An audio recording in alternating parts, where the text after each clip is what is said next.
السلام عليكم ومرحبا بكم في فيديو جديد. الدولار الكندي بدا يضعف بطريقه واضحه قدام الدولار الامريكي، وهذا الشيء خلق موجه كبيره من القلق سواء عند الكنديين ولا عند الناس اللي عندهم ارتباطات ماليه او تجاريه مع كندا. القصه ديال هذا الضعف كتبدا من السياسه النقديه ديال البنك المركزي الكندي اللي اختار يحافظ على اسعار الفائده مستقره، في حين ان البنك الفيدرالي الامريكي زاد في الفائده. هذا الفرق خلى المستثمرين كيميلوا اكثر للاستثمار في الاسواق الامريكيه اللي كتعطي ربح اكثر. ولكن راه ماشي غير السياسات النقديه اللي كان عندها تاثير، الاقتصاد العالمي حتى هو عنده دور كبير في هذه القصه. الطلب العالمي على الموارد الطبيعيه بحال النفط والغاز بدا كينقص بسبب التغيرات الاقتصاديه والسياسه في العالم. هادشي كيضرب الاقتصاد الكندي اللي كيعتمد بزاف على التصدير لهاد الموارد، وكيخلي العمله ضعيفه قدام الدولار الامريكي اللي قوي.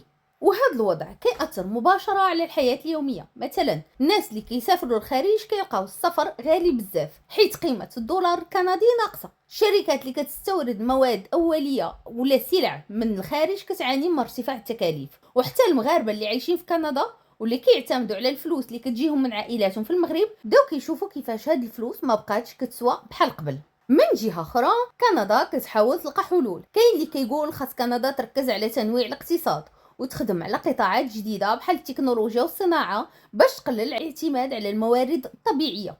وكاين اللي كيقترح ان كندا تستغل ضعف العمله ديالها باش تشجع السياحه، حيت السياح كيلقاو السفر لكندا رخص بالنسبه ليهم. القصه ديال ضعف الدولار الكندي هي تحدي كبير كيتطلب حلول ذكيه واستراتيجيه بعيده المدى، ولكنها فرصه حتى باش كندا تعيد النظر في الطريقه اللي كتعامل بها اقتصاديا مع العالم.